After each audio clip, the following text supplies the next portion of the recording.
Boa noite a todos que nos acompanham hoje pelo YouTube da Acmesc. Quero dizer que é uma grande satisfação estarmos realizando mais um evento online, agora nesse período de pandemia, hoje promovido pela nossa Comissão de Direitos Humanos e pela nossa Comissão de Assuntos Prisionais da Acmesc. Dizer que é uma grande satisfação receber o professor Valois, nosso amigo aí de longa data, que sempre atende ao nosso chamado e prestigia a nossa associação com o seu vasto conhecimento, e hoje estará aqui conosco, né, para debater esse assunto tão importante que é os efeitos da pandemia no cárcere. Eu quero cumprimentar aqui a doutora Maria Augusta, representando a Comissão de Direitos Humanos da Acmesc, doutora Josiane, representando a Comissão de Assuntos Prisionais da nossa associação, e o nosso palestrante da noite, convidado, doutor Luiz Valois. Eu vou passar a palavra para a doutora Maria Augusta, que conduzirá os trabalhos, e desejo uma excelente noite de trabalhos para todos. Boa noite, pessoal. Boa noite, doutor Valois. Muito obrigada, doutor David. Eu estou aqui representando a doutora Nívia, que é a nossa presidente da Comissão de Direitos Humanos. Ela não pôde estar conosco, mas estende cumprimentos também a todos e agradece por ter atendido tão prontamente a nossa associação, doutor Valois. E nós todos agradecemos também, em nome da associação, mais uma vez a disponibilidade por repartir o seu precioso exímio tempo e conhecimento conosco. Eu vou ler aqui brevemente o currículo do Dr. Luiz Carlos Valois, juiz de direito, titular da Vara de Execuções Penais do Amazonas, mestre e doutor em Direito Penal e Criminologia da USP, Largo de São Francisco, pós-doutorando em Criminologia na Universidade Hamburg, professor de Direito Penal e Execução Penal, membro do Instituto Brasileiro de Execução Penal, de Ciências Criminais, do IBCCRIM, membro da Associação de Juízes para a Democracia, autor do livro finalista do Prêmio Jabuti, O Direito Penal da Guerra às Drogas. E hoje ele abordará na palestra o tema dos efeitos da pandemia no cárcere. Pessoal, só quebrando um pouquinho o protocolo, só para reforçar que o evento ele está sendo transmitido ao vivo pelo YouTube da Acmesc, e o Dr. Valois está acompanhando em tempo real todos os comentários e perguntas que estão sendo realizados no canal. Então, se alguém tiver alguma dúvida ou alguma contribuição, é só comentar lá que ele estará acompanhando. Valois, a palavra é sua.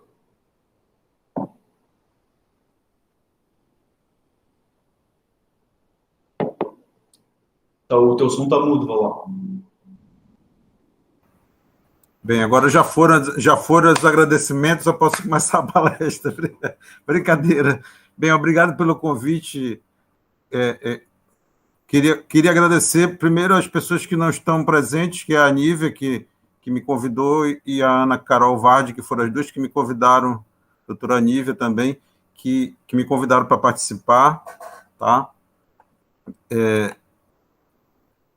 Depois a doutora Maria Augusta e a doutora Josiane, que está aí presente também. Agradecer a todos vocês, o presidente principalmente, pelas palavras suspeitas, mas acho que eu agradeço. Bem, falar sobre pandemia e sistema penitenciário é um assunto complicado, porque nós tivemos milhares de mortes fora do sistema penitenciário também, quer dizer, foi um descaso estatal absoluto, que independentemente do descaso que já é o sistema penitenciário como todo, de anos e anos de descaso, tá? Que foi mais uma prova de como nós não temos apego, valor pela vida como devíamos ter. Nós que eu digo sociedade, nós que eu digo políticos, nós que eu digo representantes da sociedade e a própria sociedade mesmo como um todo. Vemos negacionistas, pessoas contra a vacina, pessoas propagando aglomeração, o não uso de máscara, várias situações que mostram como o nosso valor pela vida ele anda muito debilitado. Então, falar de sistema penitenciário nessa circunstância de descaso para com a vida no meio social como um todo é muito complicado, porque o sistema penitenciário já é, por natureza, um lugar de abandono, um lugar de violência, um lugar onde a sociedade, sabe, simplesmente faz de conta que não existe, que não tem gente morrendo, que não tem gente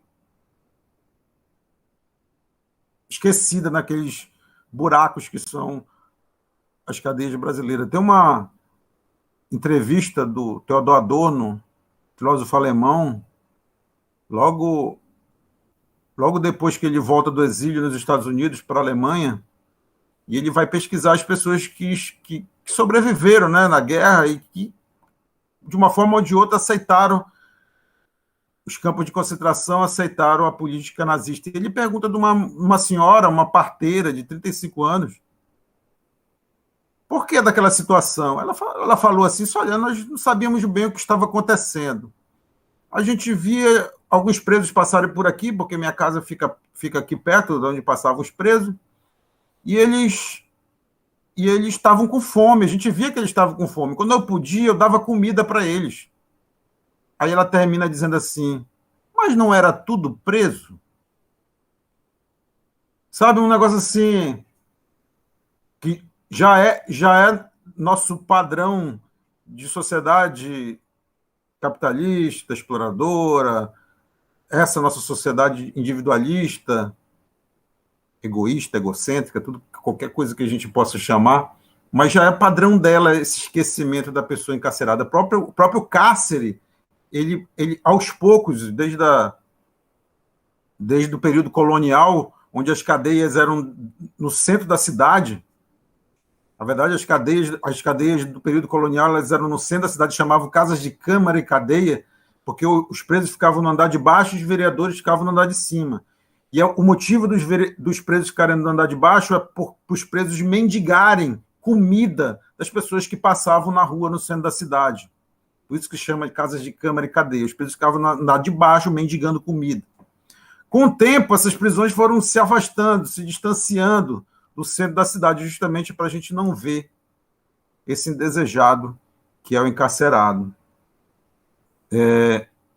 Como já foi falado aí, eu quero que o pessoal que está assistindo no YouTube faça pergunta, porque eu acho que é um tema muito melhor da gente discutir com perguntas e respostas, mas por enquanto eu vou falando. Esse esquecido, que é o preso do sistema penitenciário, falar da situação dele, quando várias pessoas morreram esquecidas, inclusive aqui em Manaus, pessoas sem oxigênio, gente. Sem oxigênio, sabe? E se for verdade o que diz a ex-esposa do ex-ministro da Saúde, ele estava mais preocupado em comprar sacos pretos, é o que está na imprensa, de pessoas que não cometeram crime nenhum. Eu escrevi um Twitter para o presidente Bolsonaro dizendo assim, presidente, não está na hora de fazer um luto nacional, afinal de contas, bandido bom é bandido morto, mas esse pessoal não é bandido. Ele me bloqueou. Fui bloqueado por causa desse Twitter. Então é complicado falar da situação dos presos. O que nós tivemos com a pandemia? Nós tivemos uma resolução do CNJ, resolução número 62, aqui, muito importante essa resolução, muito valiosa. Por quê? Porque pela primeira vez na história do sistema penitenciário, na história do direito penitenciário, do direito de execução penal, pela primeira vez, se coloca a hipótese de antecipação de progressão de regime do fechado para o semiaberto.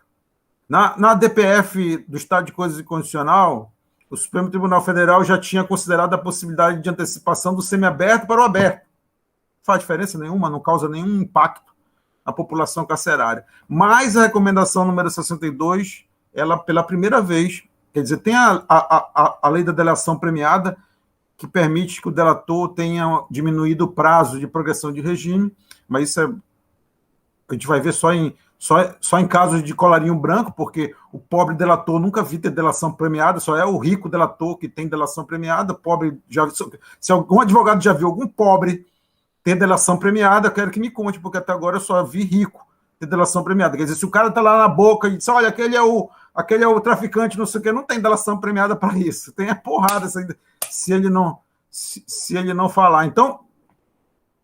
Então, tinha esse caso que a gente praticamente não vê. Então, a primeira situação realmente que se aplica de forma genérica e justa e para todos os presos foi essa previsão da recomendação número 62 do CNJ. Só que o que aconteceu depois dessa previsão? Os tribunais começaram a dizer que não aplicariam essa resolução. Não, tem que ter laudo, tem que isso aqui. A resolução não fala nada disso. Grupo de risco, progressão de regime antecipada. Quer dizer, só isso que fala a recomendação. Aí os tribunais, não, tem que ter laudo, tem que não sei o quê, tem que provar que o sistema penitenciário não pode suprir a necessidade, não pode dar assistência necessária para aquele preso. Quer dizer, precisa alguém provar no Brasil que uma penitenciária não tem condições de prestar assistência médica para uma pessoa com câncer, para uma pessoa com portadora de HIV, não sei nem se esse é o nome correto que fala, mas uma portadora de HIV, uma pessoa com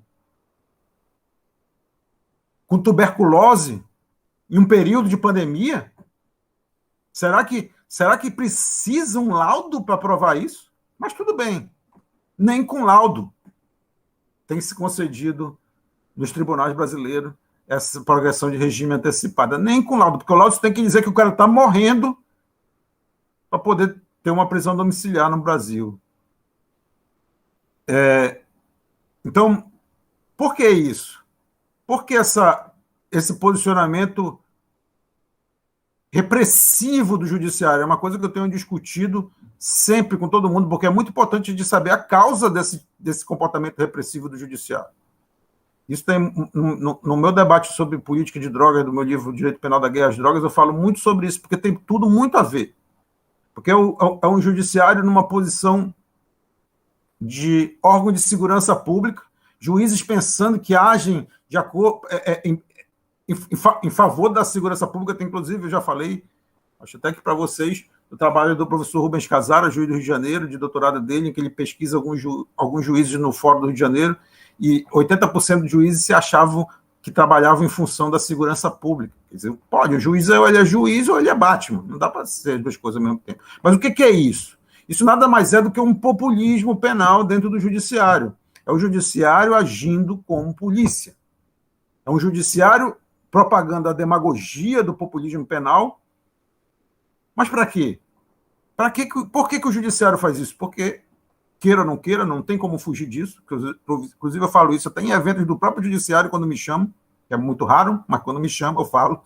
Quer dizer, o judiciário é um órgão, é uma elite, é uma parcela da sociedade privilegiada, dentro de uma sociedade injusta, desigual e passando fome. Então, o judiciário, dentro dessa sociedade desigual, injusta, sendo um órgão privilegiado, ele não quer discutir seus privilégios. Ninguém quer abandonar seus privilégios. Isso é característico de todo serviço público, não interessa se é de esquerda, se é de direita, o governo. Isso é característico de todo serviço público, o apego aos privilégios que você conquista com o tempo. Alguns a gente chama de garantias, outros são só privilégios mesmo, mas são conquistas de tempo, alguns relacionados a salário. Por exemplo, o juiz o pessoal do Poder Judiciário é o único pessoal que tem 2 meses de férias por ano. 2/3 de férias por ano, ainda tem recesso. Se for ver o juiz, procurar o juiz no fórum, vai ser difícil achar com tanta férias e recesso. Fora que ainda tem o token, tem assessor, tem não sei o que, para chegar no juiz está complicado. Vocês que são advogados sabem. Então para discutir essa posição privilegiada, para não discutir essa posição privilegiada, eu faço o que é padrão de todo populismo. Qual o padrão de todo populismo? Para que serve um populismo? Para que serve qual o populismo mais clássico da história?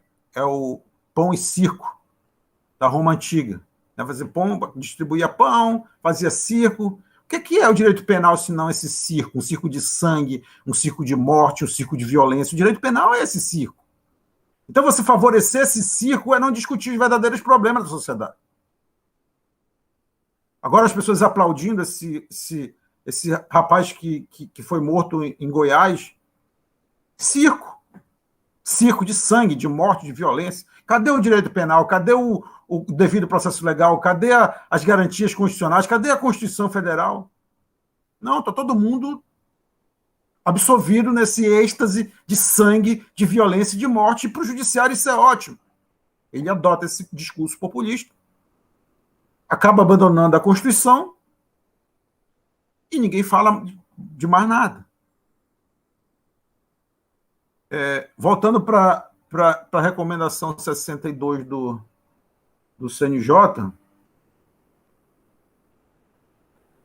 por que eu falo que é uma resolução boa e avançada?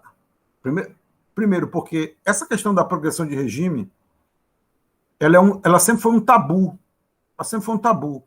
Quer dizer, nós tivemos uma decisão do Supremo Tribunal Federal considerando inconstitucional o estado de coisa do sistema penitenciário brasileiro, e o Supremo Tribunal Federal não soltou ninguém.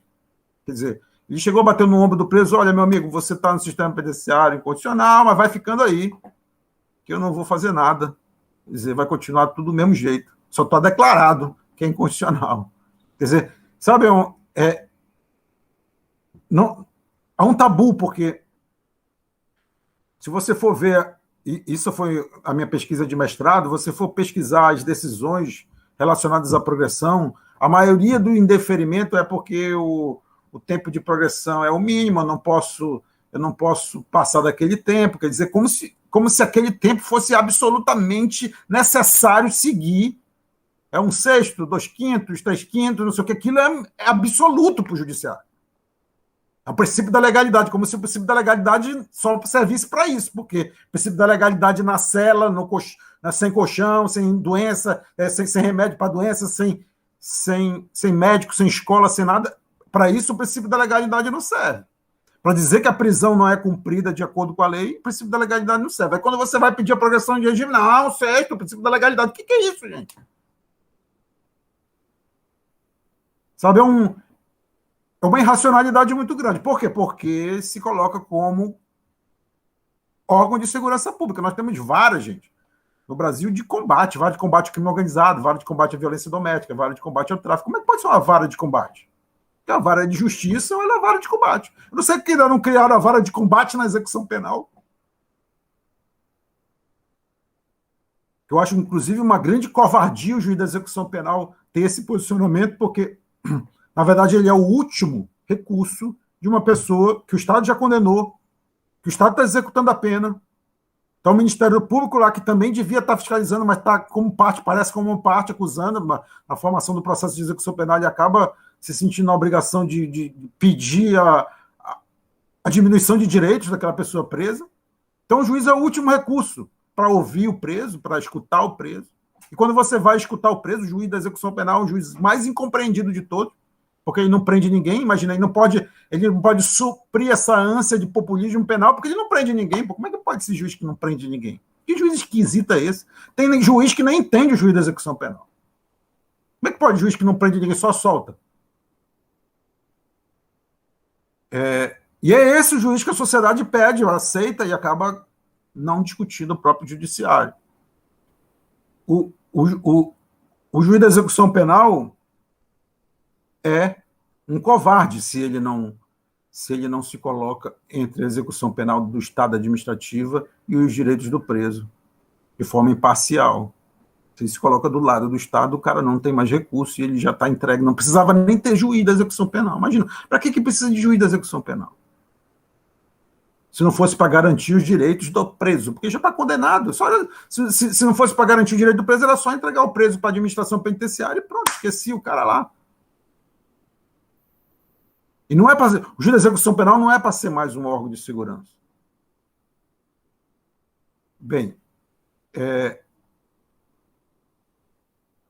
Com relação a estatísticas, eu não acredito em nenhuma, porque se você olhar a estatística do CNJ e olhar a estatística do Departamento Penitenciário Nacional, não batem. Na verdade, no Brasil, a gente não sabe nem quantos presos nós temos hoje no sistema penitenciário brasileiro. Nós não sabemos nem quantos presos.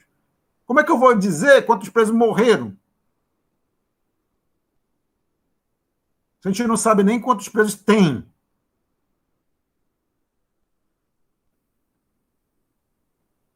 Aliás, tem preso que é dado como foragido, que nunca é encontrado, que já está morto há muito tempo, mas não tem estatística. Na verdade, no Brasil, segundo as melhores estatísticas, só 10% dos homicídios são investigados. Essa cifra cinza aí da criminalidade. Então, como é que eu vou saber quantos presos morreram de Covid no sistema penitenciário brasileiro e falar da pandemia no sistema penitenciário brasileiro, se não tem estatística nem de quantos presos tem no sistema penitenciário brasileiro? Inclusive, o Ministério da Justiça agora, da Segurança Pública, sei lá como é que é o nome do Ministério atualmente, por contenção de verba, não fez nem censo no Brasil.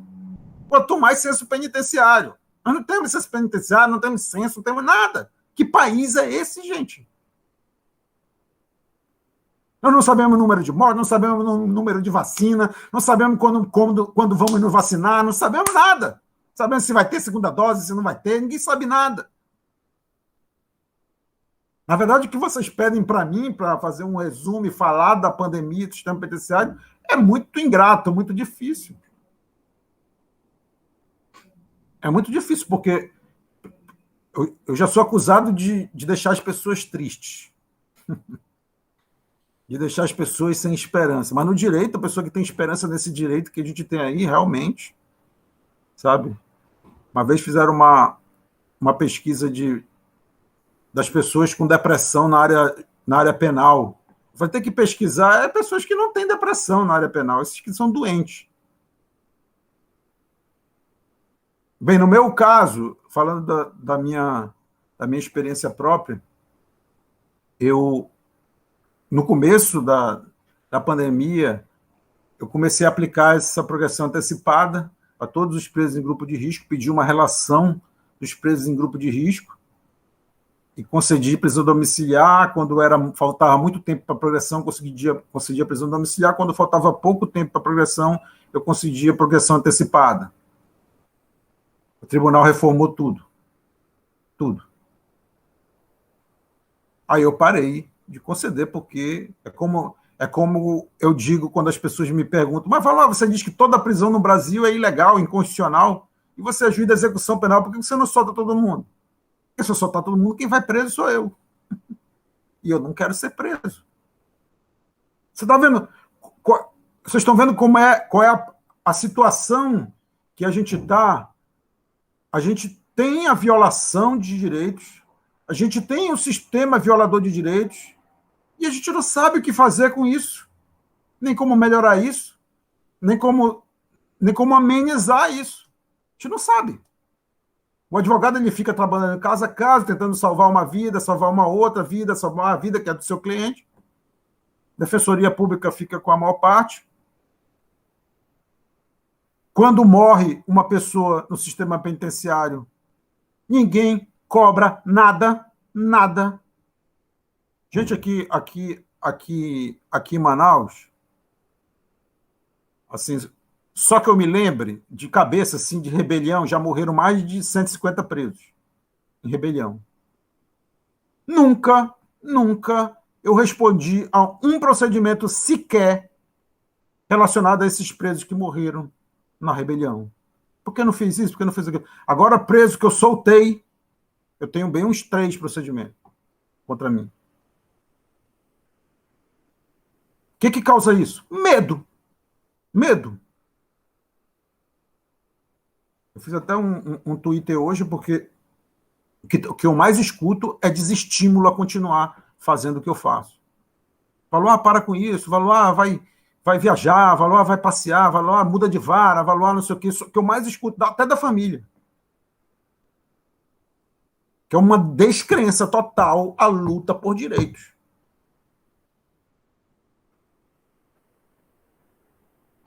Então o máximo que eu posso deixar é dúvida para vocês, dúvida, porque solução não tem como eu dar para vocês. Eu tento, em razão agora da progressão antecipada prevista na recomendação do CNJ, quando a pessoa falta 2 meses, 1 mês, eu dou a progressão antecipada. Por quê? Porque não dá tempo do recurso vir e regredir o cara para o fechado. Mas mais do que isso, eu não estou podendo fazer, porque eu sei que ele vai voltar para o fechado. Imagina, o cara sai, consegue um emprego, depois volta para o fechado. Ele não vai entender, porque, na verdade, a população carcerária não entende o judiciário. Não entende a sentença, não entende o que o juiz escreve. É o que eu tenho dito. A execução penal, ela é violência pura e simples. Porque uma sentença penal condenatória, ela tinha que dizer para a pessoa que está sendo condenada o porquê dessa pessoa está sendo condenada. Mas nenhuma sentença diz nada. Diz nada. Ninguém entende o que diz uma sentença. Ninguém, obviamente, formado em direito. Quem é formado em direito sabe, dolo eventual, culpa consciente, etc, etc. Pessoal, quem não é formado em direito não entende nada da sentença. A pessoa condenada, ela não entende nada. Como é que pode uma pessoa... As pessoas discutem o fim da pena, se preventivo, repressivo, se vingativo e tal, não sei o quê. Mas como é que pode, por mais que fosse vingança o fim da pena, como é que eu posso me vingar de uma pessoa sem dizer para ela que eu estou me vingando? Porque eu tinha que dizer na sentença, olha, meu amigo, eu estou me vingando por você, você fez isso, você está sendo vingado. Mas não diz isso a sentença também. Então, quer dizer, uma vingança, uma porrada que eu estou me vingando, que eu não digo que eu estou me vingando, é só porrada. É só violência. Então, o direito penal acaba sendo só violência.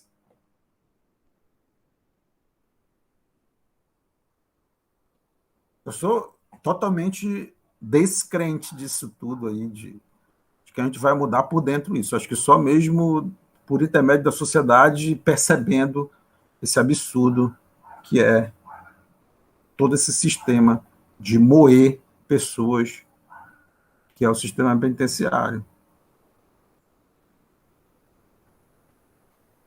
Bem, para já ir terminando e ver se tem pergunta, eu estou olhando aqui no YouTube, mas eu não sei se não está carregando, mas de qualquer forma não está aparecendo para mim perguntas.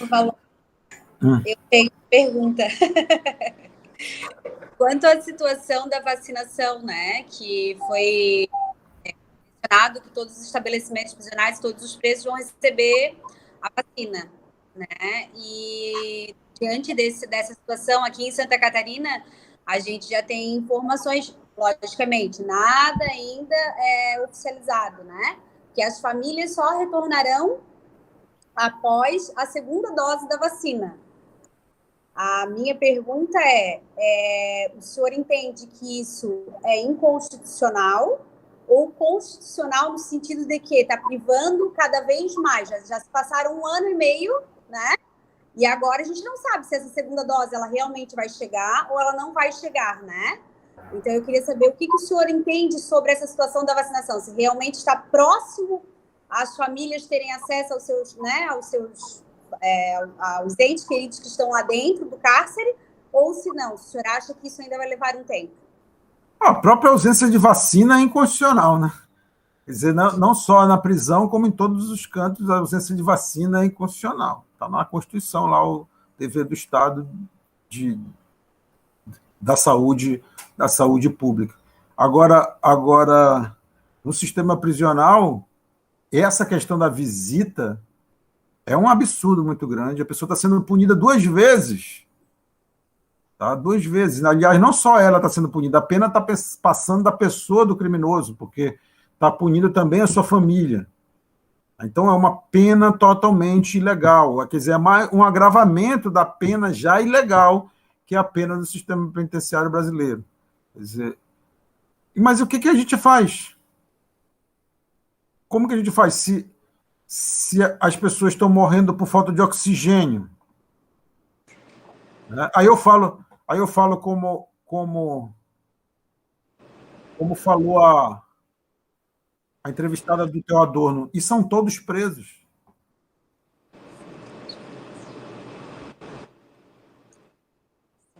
Sabe, Obrigada, doutor.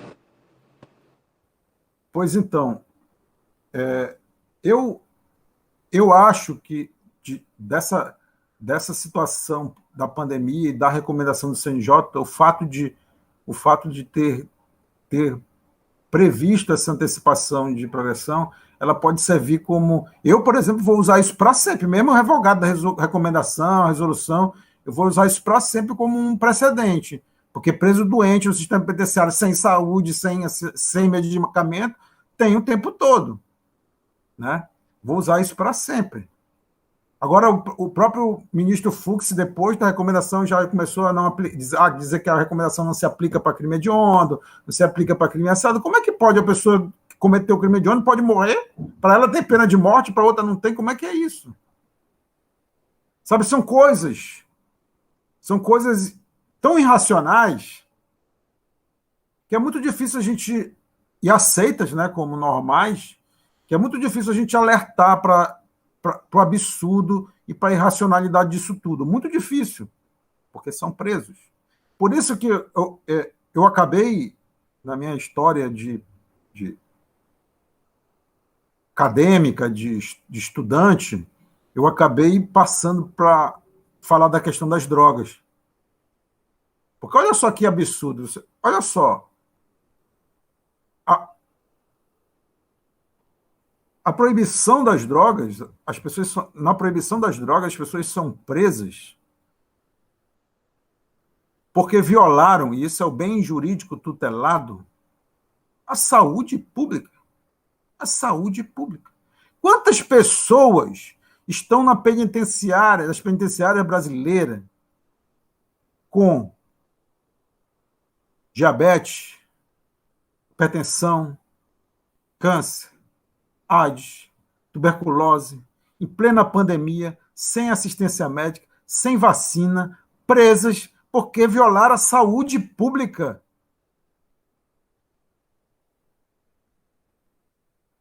Sabe, é impensável um negócio desse.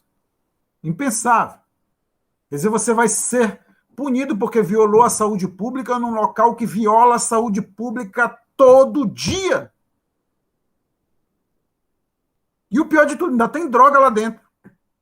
Ela sai da rua e diz que, pô, mas aqui está mais caro do que eu estava vendendo lá fora. Então, como é que eu vou entender o negócio? É muita irracionalidade.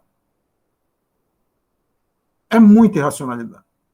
Por isso que eu falar de direito, gente, e realidade é muito difícil. É por isso que é muito fácil falar de direito sem realidade. Muito fácil. A gente fica falando dos princípios constitucionais, contraditória, para defesa, tal. E não sai disso. O direito, na verdade, ele foi feito para isso, né? Para camuflar toda uma realidade e legitimar toda aquela realidade. Quando você traz a realidade para pensar o direito, você vira subversivo. Por que esse juiz está falando um negócio desse? Como é que pode? Sabe, como é que pode? Você é maconheiro. Está defendendo a descriminalização da maconha, é maconheiro. Ninguém consegue entender que a pessoa está pensando. Tá tudo muito bem, está tudo muito bom. Para que essa pessoa está pensando em mudar alguma coisa? Deixa os presos morrer, os presos já morrem. Tem criança no sinal de trânsito passando fome, pedindo esmola. Criança sem escola. Pessoas sem saneamento básico, sem saúde. Não tem como falar de direito sem falar disso. Valois, e falando sobre só aproveitando o teu gancho, falando sobre a questão do juiz subversivo, e aqui nós tivemos no nosso estado um episódio semelhante, aquela situação dos presos que já tinham direito à progressão de regime, mas o Estado não fornecia vagas para essa progressão de regime, e eles acabavam ficando numa situação mais gravosa do que aquela que a lei determinava naquele momento. Então, aqui, sabes que tens aqui no Estado nós temos também um colega seu que é bastante humanista e bastante militante nessa questão dos direitos humanos, o Dr. Buch, e ele, o que ele fazia? Ele concedia a progressão do regime fechado, já que não tinha vaga no semiaberto, e mandava o sujeito direto para o regime aberto, que era menos gravoso do que aquele que ele deveria estar. E, obviamente, né, como tu sabes, esse tipo de atitude não é muito bem vista, as decisões dele acabavam sendo todas objetos de recurso e eram reformadas no tribunal, enfim, a situação acabava retornando para aquela situação inicial. E posteriormente, após ele começar a insistir nesse tipo de entendimento, o Supremo Tribunal Federal veio e sedimentou a questão, dizendo que para nós, que atuamos nessa área da execução penal, é uma situação bastante óbvia, que o sujeito não pode ficar numa situação mais grave do que a lei determina. E depois o Supremo veio e sedimentou essa questão. Aí eu faço essa breve explanação para te perguntar, até para poder te passar uma palavra de conforto, o que esperar e como é que o juiz pode se insurgir a esse movimento contra essa adequação, como tu disseste, da realidade à legislação, no que diz respeito à efetivação dos direitos humanos da pessoa que está encarcerada. Como é que a pessoa deve se comportar? Tanto o juiz quanto os advogados que militam nessa área devem continuar lutando, insistindo, porque, de fato, essa situação é bastante desanimadora para quem milita nessa área. Eu acho que é falar, sabe? Falar, está sempre falando, discutindo. No caso dos funcionários públicos, que correm risco falando, eu corro um monte de risco falando o que eu falo, sabe? Minha folha corrida no CNJ já está pior do que a do Fernandinho Beiramar. Então, não sei até quanto tempo eu vou conseguir ser juiz, porque é complicado, é difícil. Então, e cada vez que um juiz que tenta ser garantista, como Ciro Dalan agora no Rio de Janeiro, sabe? Imagina, prenderam ele, invadiram a casa dele e depois foi arquivado o processo no STF. Para que fazem isso? Não é para calar um Ciro Dalan, para calar um Valoar, porque eu também sofri por algo parecido. Não é para calar um juiz como a gente. É para não ter outros juízes como a gente. Porque o cara passa no concurso e vai ter medo. Com razão, porque o salário é bom, né? Quer dizer, um salário desse, com 2 férias, 2 terços de férias por ano, não sei o quê, para que ele vai ficar falando de direito de preso? Complicado. Por isso que já falado até que o Vladimir de Mato falou que eu sou acusado de ser comunista também. Quer dizer, defender a Constituição hoje é ser comunista. Não que eu não tenha... Não que eu não tenha simpatia pelos ideais, mas, porra, dizer que uma pessoa é comunista hoje em dia é muita viagem, né? É mais uma pessoa, um funcionário público como eu, desse setor da repressão. Infelizmente, setor da repressão. Tem uns comentários aqui no YouTube, eu estou lendo também. Pode falar. Aproveitando o gancho, né, do que o senhor falou, que vocês acabam sendo punidos, né, os juízes, os magistrados acabam tendo uma punição, no caso de levar a Constituição, de fato, ao lado garantista que ela tem, a parte de direitos humanos, a parte dos direitos dos presos, né, que está dentro de uma lei que a gente tem, mas e ao contrário, né, lógico, a gente sabe que tem a corregedoria para que seja feito algumas denúncias, mas o doutor, como magistrado, existe algo que os advogados possam fazer para que a gente incentive mais ainda os magistrados a agirem de forma pela lei, não só no peticionamento, eu digo em movimentos no sentido do que o magistrado ele deveria fiscalizar. Normalmente, o magistrado da execução penal ele é responsável por aquele estabelecimento também, né? E não ocorre, de fato, aquelas visitas que deveriam ocorrer ao sistema, é feito, é meio que mascarado de verdade. O juiz da execução, ele não vai até o local e verifica toda aquela situação, aquele empobrecimento de saúde, e não só de saúde, de educação e todos os aspectos que seriam para ressocializar aquela pessoa. Existe algo que o doutor aconselharia nós, né, advogados e até os estudantes que estão nos assistindo a debater mais sobre algum tema? Josiane, primeiro eu queria... Essa pergunta que você me fez me deu ensejo a falar mais 2 horas aqui. Mas, até porque, principalmente por causa do uso do termo ressocialização, que é uma coisa que eu combato muito. Combato esse termo. Por quê? Porque a gente sabe que ele é mentiroso. Isso não existe. Tá? E é impossível existir. Nenhuma prisão do mundo existe isso. Nenhuma prisão do mundo existe isso. Só tentando resumir aqui, na história da ressocialização, a ressocialização ela começa assim. Ela começa com pessoas indo às prisões, que eram calabouços, e querendo melhorar a situação do preso, isso século XVIII, querendo melhorar a situação do preso, não podiam chegar lá para o dono, para o cara que tem dinheiro, para o governante que tem dinheiro, e disse, olha, vamos melhorar a situação do cara, vamos botar escola, vamos botar hospital, remédio para ele ir lá e está sofrendo. Se o cara dissesse no século XVIII para uma pessoa que o preso estava sofrendo, ele ia rir, e ainda ia, então o que a gente faz para ele sofrer mais? Aí inventaram essa palavra, não, mas para ressocializar, para ele sair de lá melhor, não sei o quê. Inventaram esse argumento. Até porque precisavam de trabalhador nas fábricas e tal, não sei o quê.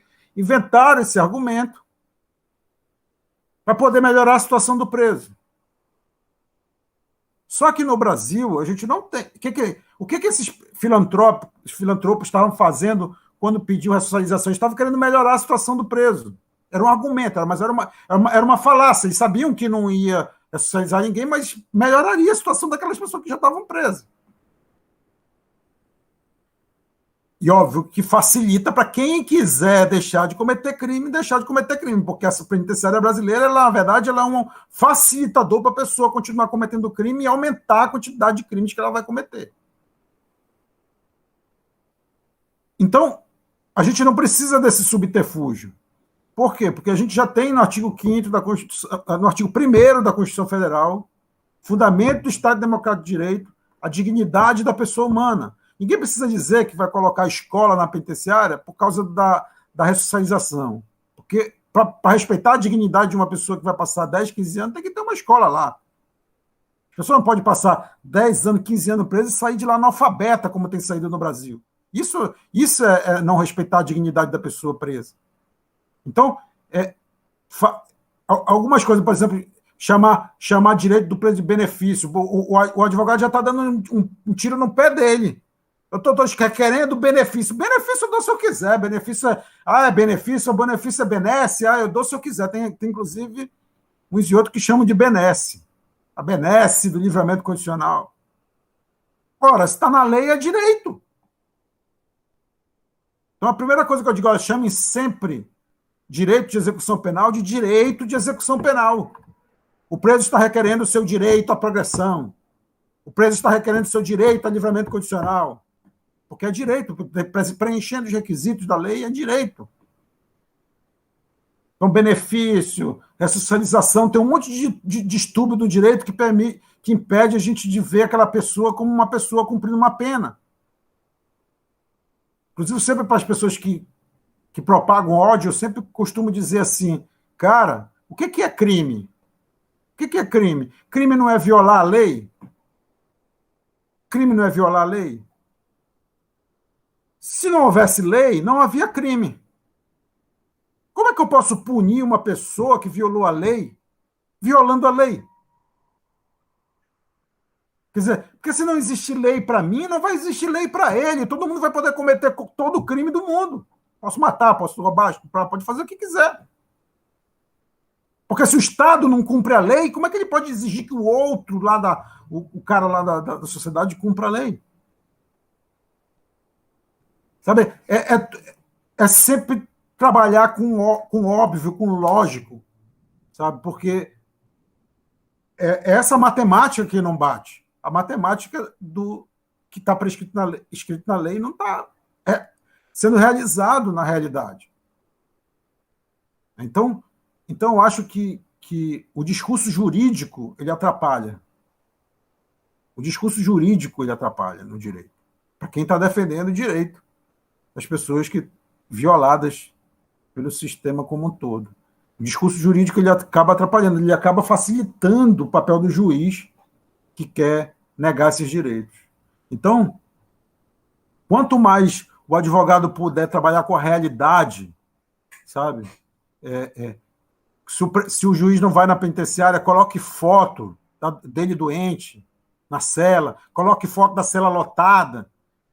O juiz só está precisando ir lá e coloca a foto da cela. Dr. João Marcos Buch, que eu chamo de Buch, não sei se é Buch, porque em alemão é Buch, seria livro em alemão. Bem, o Dr. João Marcos, ele respondeu um procedimento no CNJ porque ele queria tirar uma foto de algo que estava irregular dentro da cela e emprestou o celular para o preso tirar uma foto.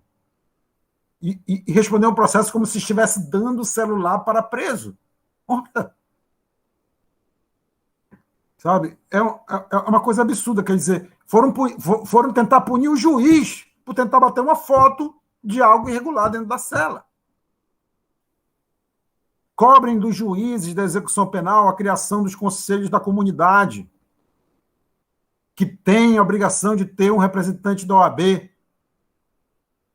Cobrem dos juízes da execução penal o conselho da comunidade. E como representante do conselho, advogado, o diretor pode dizer, não, você vai falar aqui no parlatório, você não vai ter acesso às celas, não sei o quê, mas como representante do conselho da comunidade, você tem direito a entrar na penitenciária, como comissão de direitos humanos, toda essa estrutura que o Estado cria para legitimar isso tudo, a gente tem que saber usar para o que ela foi feita, né? Que é para garantir direito. Quer dizer, então, é foto da doença, foto da cela lotada, foto da condição do preso, foto do familiar, se for foto da casa do cara, foto da casa do cara, do que for necessário, para o que você estiver pedindo. Quanto mais realidade você trouxer para o direito, melhor. Em vez de dizer assim, excelência, decida logo sobre a extinção da punibilidade por causa do artigo 109, que já está cumprido. Excelência, decida logo sobre a extinção da punibilidade porque o cliente pode morrer dentro da penitenciária, assassinado a qualquer momento. Não chame morte, não chame violência, que pode acontecer a qualquer momento do sistema penitenciário, de periculum in mora, fumus boniuris. Como eu faço isso na minha sentença lá? Mas porque eu sou juiz, mas você não. Entendeu? Então, o direito ele é um instrumento. Ele é um instrumento. Um instrumento de poder. Cabe a gente poder fazer alguma coisa com esse instrumento para o bem da sociedade e em favor do cumprimento da lei e da Constituição. Cabe a gente saber usar esse instrumento. Você se forma em direito, infelizmente se forma em direito, para aprender a usar esse instrumento. Porque não devia nem existir, porque lei, Constituição, justiça devia ser acessível a todo cidadão. Não devia ter palavras difíceis, textos difíceis para inibir o cidadão a buscar os seus direitos. Mas nós temos. Então, o advogado, ele é o que vai saber usar, a pessoa formada em direito, é o que vai saber usar esse instrumento, que pode ser usado para matar, como pode ser usado para salvar vidas. Felizmente. Não sei se respondeu a tua pergunta. Doutor, perfeitamente elucidou as minhas dúvidas e a nossa Comissão dos Assuntos Prisionais da CRIMESC, ela tenta sempre buscar essa situação de visitar os presídios, fazer vistoria, né? Em alguns momentos, obviamente, os diretores não gostam muito da nossa presença, mas é justamente para buscar que o local, não só para os advogados, mas também para os presos, né, sejam, dentro das possibilidades, né, que já são horríveis, sejam um pouco melhor e que a gente consiga, né, lidar com essa situação. Mas, realmente, os magistrados, a gente verifica que a minoria vai aos estabelecimentos prisionais. Obrigada por ter elucidado as minhas dúvidas. Tem uma pergunta aqui da Isadora. Eu ia fazer essa pergunta agora, então, já que o doutor iniciou. Seria muito tópico pensar no abolicionismo penal, também na efetividade da redução de danos, a ponto de melhorar as condições de encarceramento. Olha, Isadora, eu acho discutir o abolicionismo penal hoje em dia a mesma coisa que discutir a poluição das naves espaciais. Como é que vai ser se as naves espaciais vão poluir muito ou vão poluir pouco? Sabe? Coisa assim de outro mundo, porque a gente está muito longe disso. O que é redução de danos? Para diminuir o encarceramento? É discutir o mínimo que eu acabei de falar aqui, pelo menos a descriminalização da cannabis. Cara, gente, a gente está prendendo pessoas que estavam vendendo 5 trouxinhas, 10 trouxinhas de maconha. De maconha. Eu não sei onde é aí em Floripa, mas no Rio de Janeiro, em Ipanema, Leblon, todo mundo vai, está todo mundo fumando. Aqui tem o Tarumã, tem a Ponta Negra, todo lugar, em São Paulo, você anda na Avenida Paulista, todo mundo fumando maconha. Um monte de gente, você passa, toda hora você sente o cheiro de alguém fumando maconha na Avenida Paulista. Quer dizer, o pessoal fuma liberado lá. Quer dizer, quando fala em descriminalização, a gente não está falando em liberar, a gente está falando em regulamentar, porque liberado já está na mão do mercado paralelo.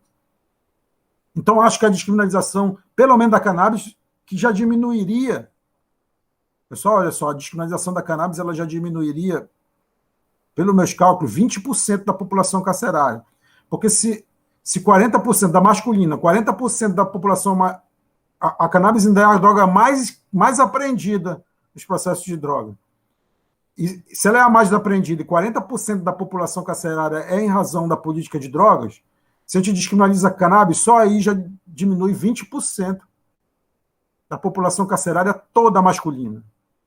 Da feminina, 40%, porque chega a 80% o número de mulheres presas por crime de drogas. 80%. Quer dizer, isso é redução de danos, é discutir a realidade, o que é possível. O que é possível fazer?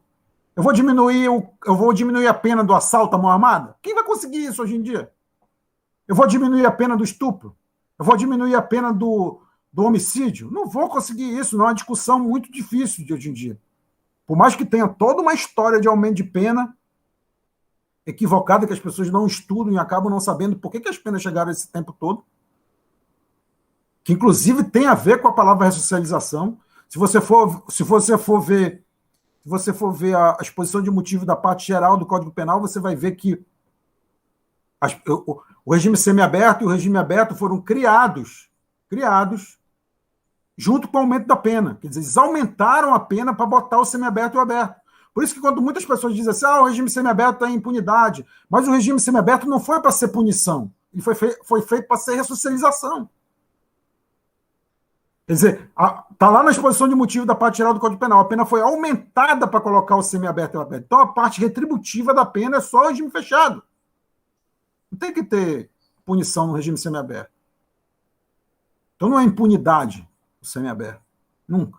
Ele tem todos os seus problemas, vários problemas semiaberto, o aberto tem vários problemas, o livramento condicional tem problema, a sociedade livre tem problema, nós não temos vacina, não temos oxigênio, não tem nada, mas é a lei.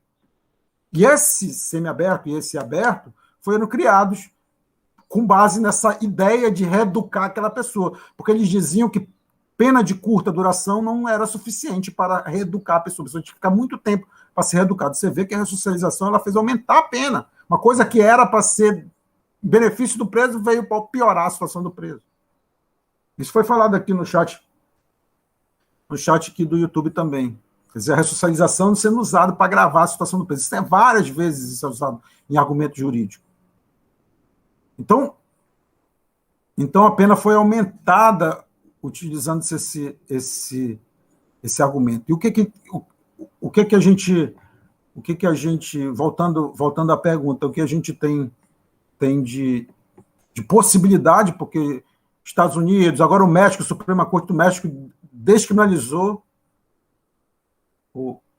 a cannabis, Quer dizer, os Estados Unidos quase todos os países estão descriminalizando. Se você for ver a história da criminalização, que é o que eu tenho estudado, você vai ver como que não tem nenhum fundamento, nem científico, médico, nem jurídico, para poder você, por exemplo, prender uma pessoa que está com maconha e deixar o dono do bar vender a sua cachaça, a sua cerveja, seja lá o que for de álcool. Não tem nenhum motivo científico, não tem nenhuma razão científica de terem criminalizado a maconha e não terem criminalizado o álcool, por exemplo. Quer dizer, então por que o dono do bar não mata o dono do outro bar? E o dono da boca mata o dono da outra boca? Porque o dono do bar pode ir no PROCON, o dono da boca não pode ir no PROCON. Se o dono da boca pudesse ir no PROCON, ele não matava o dono da outra boca. Então, quer dizer, a regulamentação vai diminuir, inclusive, a violência desse comércio paralelo, desse comércio. Inclusive, pessoas que estão indo para o trabalho, que estão morrendo de bala perdida, criança que está indo para a escola, que está morrendo de bala perdida, diminui com a diminuição do espectro de controle, porque, na verdade, eu acho que todas as drogas deviam ser descriminalizadas, regulamentadas de acordo com a sua potência, de acordo com o seu perigo, de acordo com o dano que pode causar, mas devia ser regulamentada de acordo com esse dano, de acordo com esse perigo, ao invés de simplesmente lavar as mãos, sabe? Entregar para o mercado paralelo e dizer que está proibido, que a gente sabe que está todo mundo usando. Então, eu acho que a pergunta dela é essa, que a gente quer falar a verdade, quer falar a realidade, é essa. Abolicionismo? Que abolicionismo? Eu quero falar da realidade, o que é possível, o que é possível fazer. Né? Redução de danos é isso. No momento é isso. Tem mais pergunta?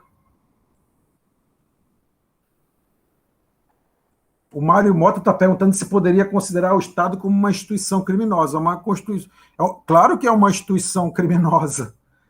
Claro que é, só que é ela que diz o que é crime ou não, né? Então, não adianta a gente dizer que ela é uma instituição criminosa, porque não vai ter ninguém para punir o Estado. Né? Não tem essa possibilidade jurídica, já que a gente está falando de direito, né? A não ser cortes internacionais que punem um ou outro governante, né? Mas sempre também com muitos interesses, quer dizer, quando que uma corte, a Corte Interamericana de Direitos Humanos, por exemplo, é nos Estados Unidos, e os Estados Unidos não faz parte. Já viu um negócio desse? Sabe? É tudo muito complicado no direito, né? A gente tem que falar a verdade, tem que ser claro com as coisas, entendeu? Para saber o que é possível.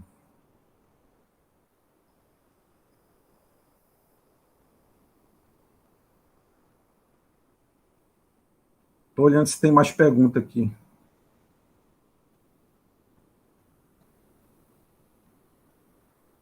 O pessoal está reclamando dos magistrados.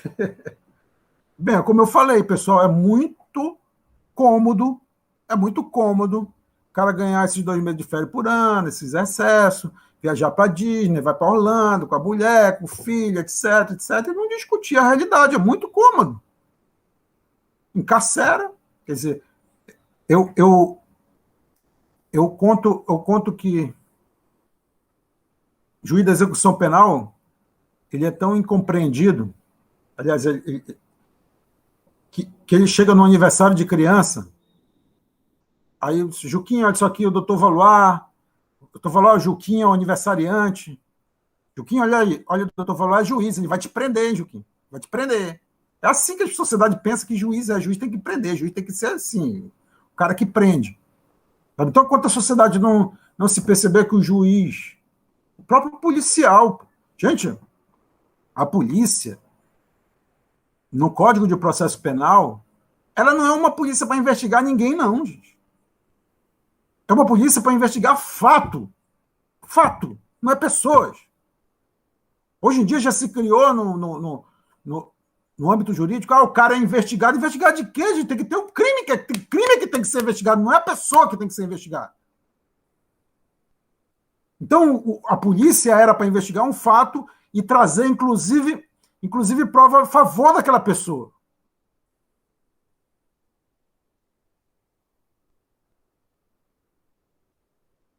Pessoal, vou ligar a luz, que está muito escuro aqui, né? Melhor.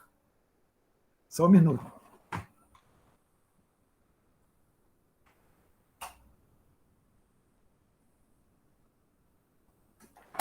É porque, é porque começou de dia, né, aqui para mim, né? Vocês já estavam à noite aí, mas aqui ainda era de dia.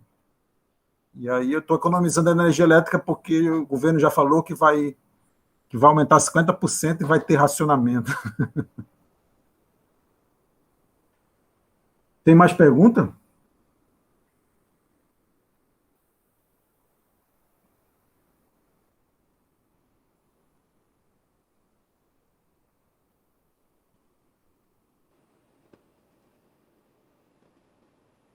Ó, o Ramon, falar uma coisa, o Ramon Martins falou aqui da progressão per salto. Acho engraçado esse nome latim que usa para o negócio, tá só para indeferir, né? Usa o negócio, é progressão per salto, não pode. O cara está preso o tempo todinho, prisão cautelar, aí ele vai para o regime fechado e não pode ir para o regime aberto, mesmo ele já tendo tempo, porque não pode a progressão per salto, que seria pular do regime fechado para o regime aberto.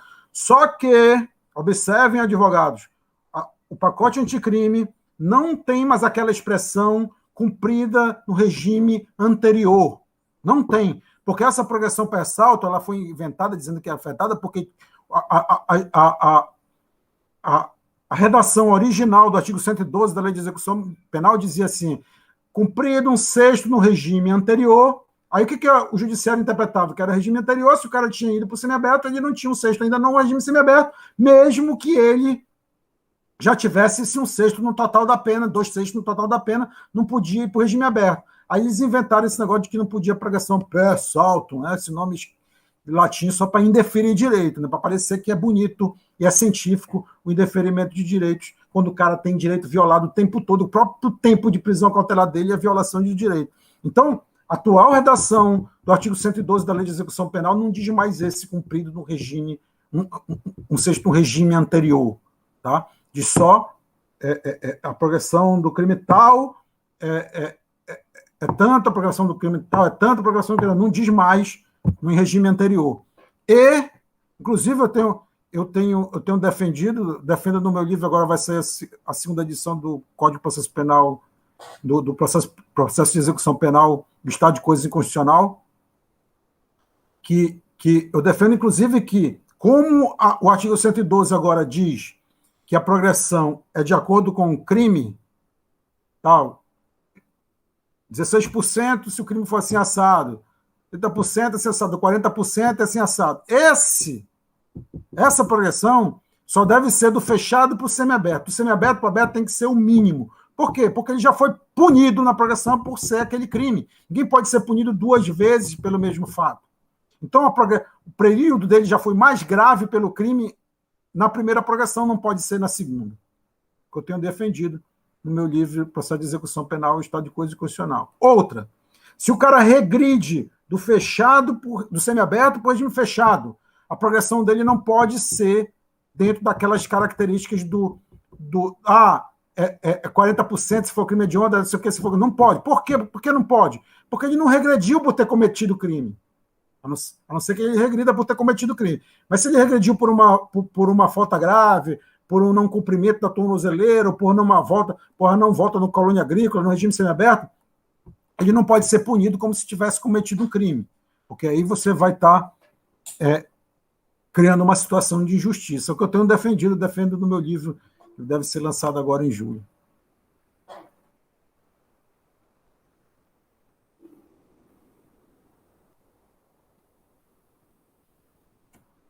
André Viana, quais as medidas de controle da atuação do MP nas ações penais o senhor acha que seriam pertinentes para modificar a famigerada ânsia de punir, que infelizmente tomou conta da instituição?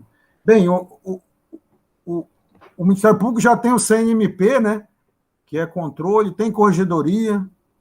Quer dizer, o próprio judiciário, que era para ser mais imparcial, parece com a polícia, parece com o Ministério Público, como eu estou falando aqui. Então, eu acho que mais um órgão, mais um controle, isso não adianta. O que vai adiantar mesmo é a conscientização e o debate, isso que a gente está fazendo aqui hoje.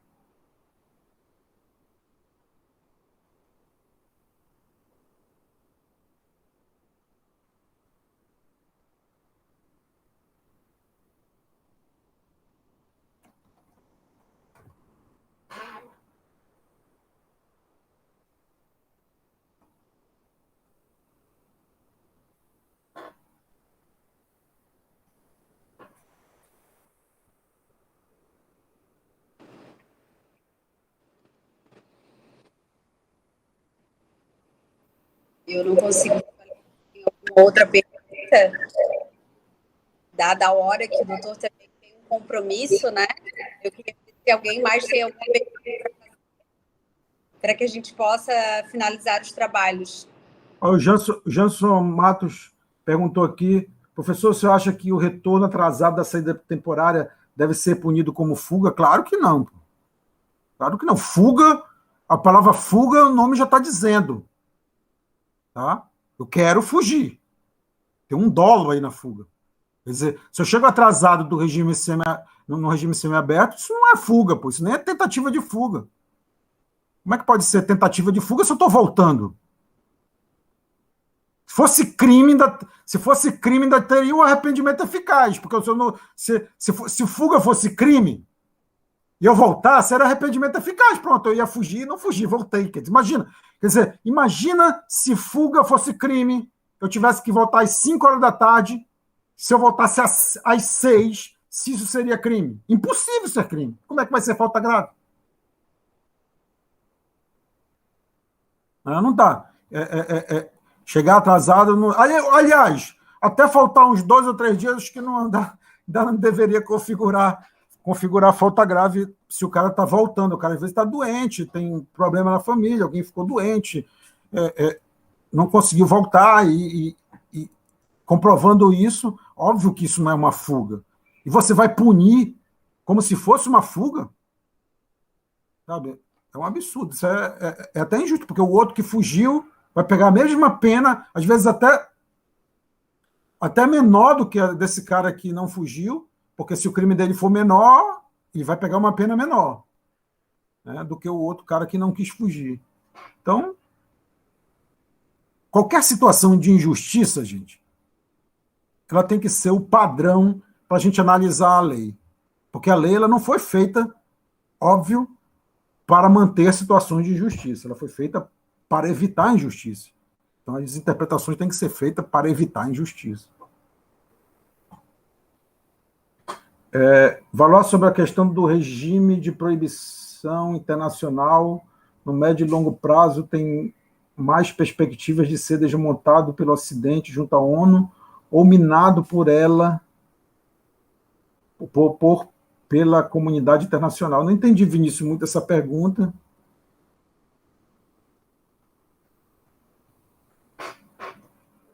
Bem, como eu falei, esse regime, todo regime de direito internacional, ele é muito falho.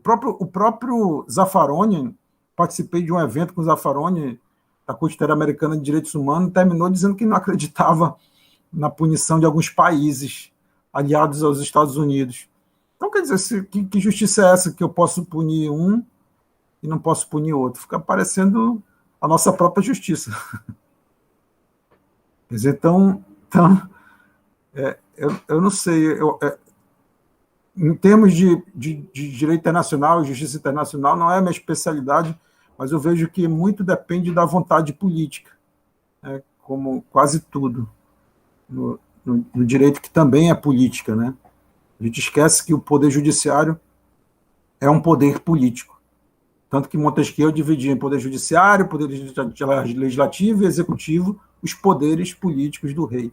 Então, o poder judiciário é um poder político, por isso muito bem guardado, por isso muito bem zelado, por isso muito bem escondido, escondidas as suas falhas, os seus defeitos, tá? Porque ele é um poder político.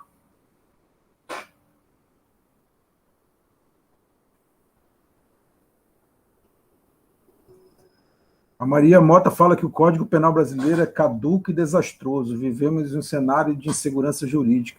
E, para falar a verdade, Maria Mota, duas leis tornaram o Código Penal confuso e com insegurança, porque o Código Penal ele foi pensado, inclusive, eu fui aluno do professor Miguel Reale Júnior, que participou da comissão de reforma da parte geral do Código Penal. Eu perguntei dele porque tem muita coisa ligada à lei de execução penal, né, no Código Penal, a parte de penas.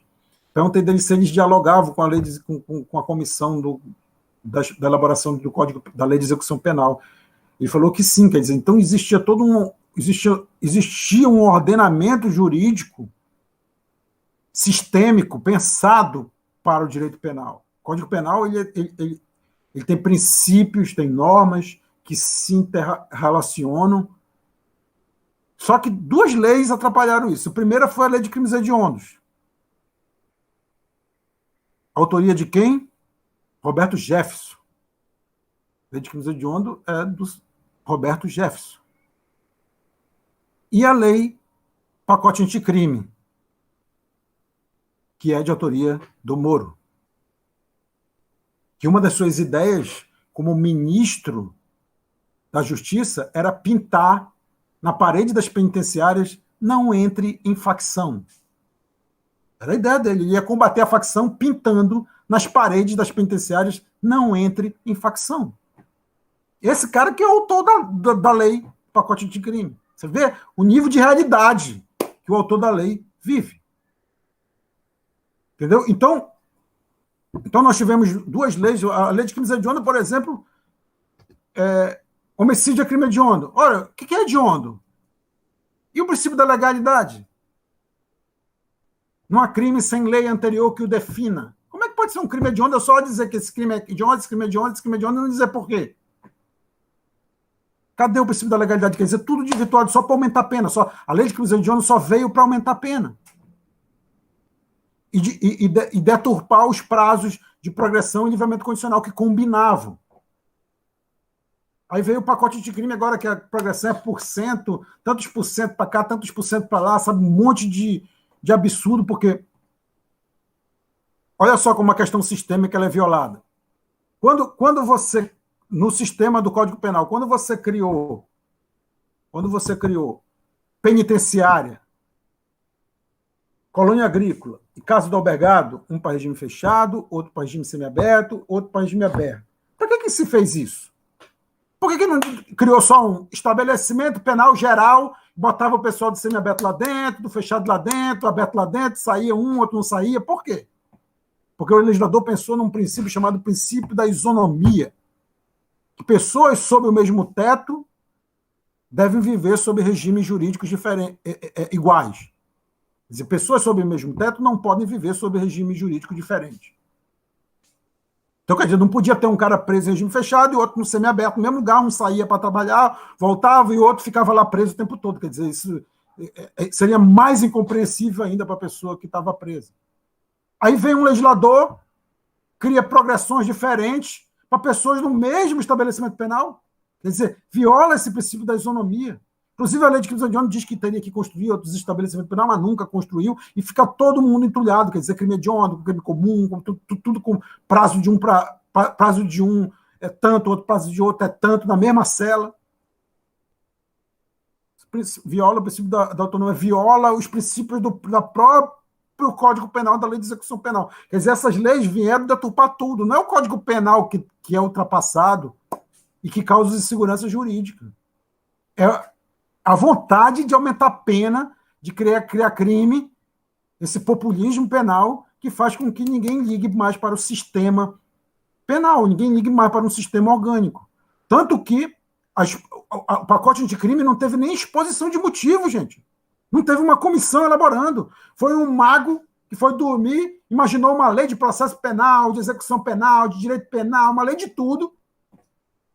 Justiça eleitoral, até DNA, simplesmente criou uma lei da cabeça dele, onisciente, onipotente, tudo, e provou no Senado, provou no Congresso. Então, como é que fica o Código Penal, coitado do Código Penal? Sem chance.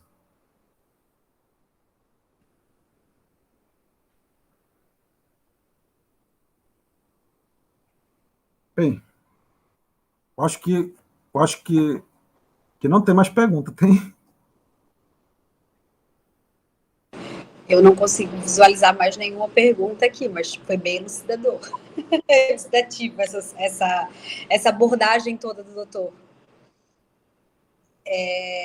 Caso o doutor queira falar mais alguma coisa, mas eu gostaria de agradecer, né, em nome da CRIMESC, da Comissão dos Assuntos Prisionais, de Direitos Humanos, a presença, né, do nobre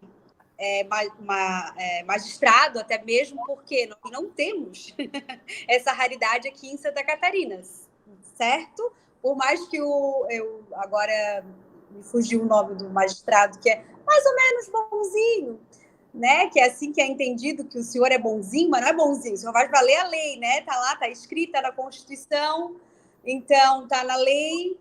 Eu gostaria muito de agradecer a presença, o convite, o senhor ter aceito, né, por essa live. Agradeço também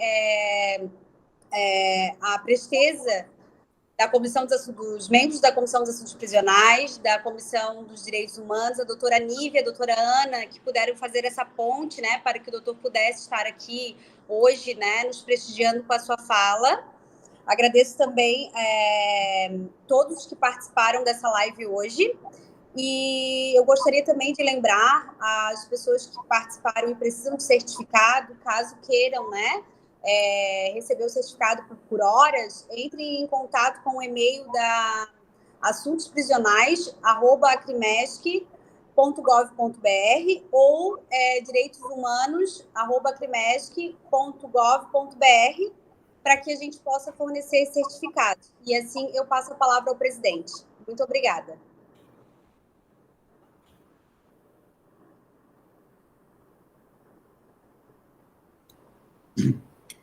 Valois, quero mais uma vez aqui agradecer, né, a oportunidade dessa noite de poder te ouvir. É sempre uma grande satisfação e um enorme aprendizado ouvirmos as experiências de quem, de fato, vive a execução penal todos os dias e, mais do que isso, luta contra esse senso comum e contra essa ânsia punitiva que hoje vigora no nosso Estado. É uma satisfação muito grande poder te ouvir nessa noite. Espero, obviamente, que em breve, quando tudo isso passar, todos já estiverem vacinados e a situação da pandemia já estiver resolvida, que possamos te receber aqui em Florianópolis mais uma vez para um evento presencial. Muito obrigada mais uma vez. Eu que agradeço todos vocês, tá? David, Josiane, Maria Augusta, né? Isso. Maria Augusta. Eu que agradeço todos vocês, agradeço o pessoal do YouTube que ficou assistindo até agora, contribuiu com as perguntas, porque realmente é um tema muito difícil de falar sem saber o que a pessoa quer ouvir, porque senão vai ser só desânimo, esculhambação e revolta mesmo sobre da situação prisional. É muito difícil você colocar isso de forma racional, como uma crítica racional, como se fosse uma crítica próxima do possível, porque é tipo assim, a gente está numa situação de desespero, de morte, de violência absoluta, de descaso absoluta. Não vai adiantar um seminário, um congresso para resolver, né? Então é gritar, sabe? É gritar, se revoltar, chorar.